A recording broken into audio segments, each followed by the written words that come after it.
वीणापाणिं नमस्कृत्य गौरीपुत्रविनायकं जगतः पितरं वन्दे शङ्करं शाम्बशङ्करम्।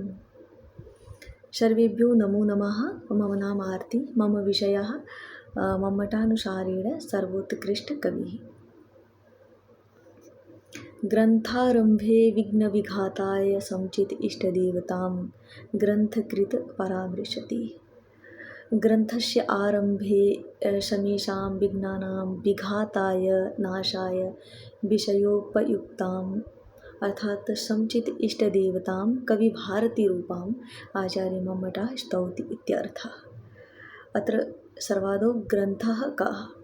सामान्यरूपेण लोके वदामः पुस्तकं प्रबन्धम् इति, किन्तु शास्त्रे तु परिभाषारूपेण वार्ता भवति। अतः अत्र ग्रन्थशब्दस्य लक्षणं विषयो विषयश्चैव पूर्वपक्षस्तथोत्तरं निर्णयश्चेति पञ्चाङ्गं शास्त्रे अधिकरणं विदुः। पञ्चाङ्गकं वाक्यं ग्रन्थः। शास्त्रेव एतानि अधिकरणानि अपि कथ्यन्ते।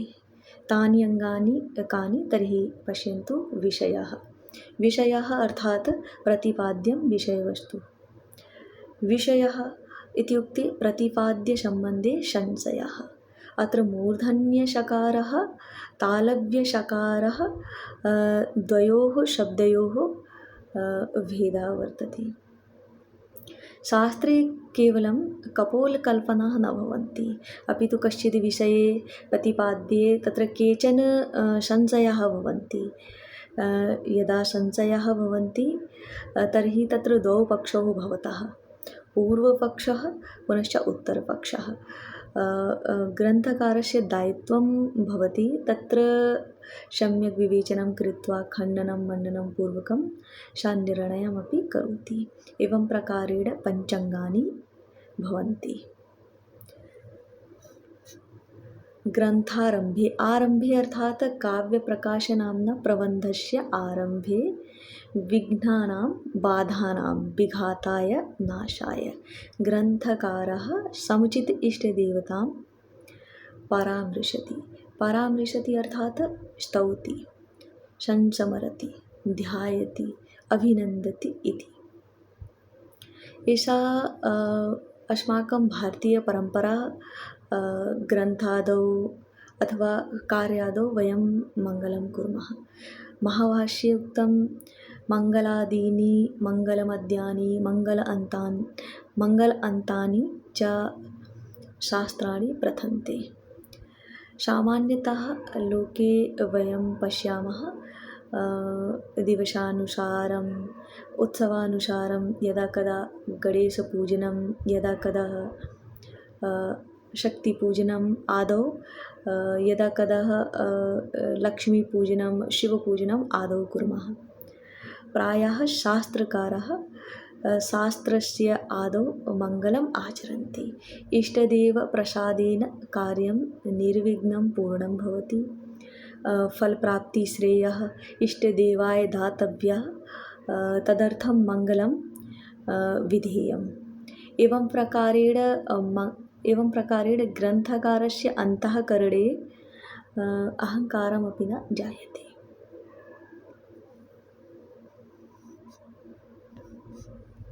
मङ्गलाचरणमस्ति। नियतिकृतनियमरहितां ह्लादैकमयी अनन्यपरतन्त्रां नवरसरुचिरां निर्मितिमादधति भारती कविर्जयति। अस्मिन् मङ्गलपद्ये व्यतिरेक अलङ्कारस्य माध्यमेन उपमानभूत ब्रह्मणः षष्ठेः अपेक्षया उपमेयभूत कवेः षष्ट्यां चतुर्विधम् आधिक्यं दृश्यते। केन प्रकारेण कवेः षष्ठी सर्वोत्कर्षशालिनी वर्तते, तस्याः कृते चत्वारि विशेषणानि दृश्यन्ते।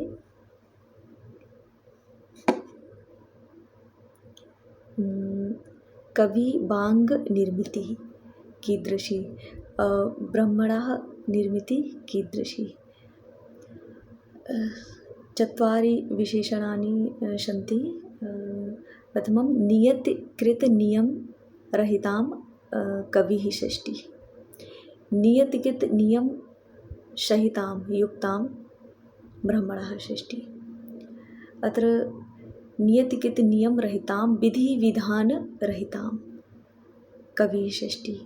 ब्रह्मणा षष्ठी तु भाग्येन नियमिता, नियतिशक्त्या नियतिरूपा ब्रह्मणा षष्ठी। अत्र नियतिशब्दस्य अर्थः नियम्यते वस्तुधर्मो यया सा नियति। नियतिशब्दस्य द्वौ अर्थौ स्तः। नियम्यन्ते शौर्वादयो धर्मा अनया इति नियति असाधारणो धर्मा पद्मत्वादिरूपा। यत्र पद्मत्वं तत्र सौरभविशेषः।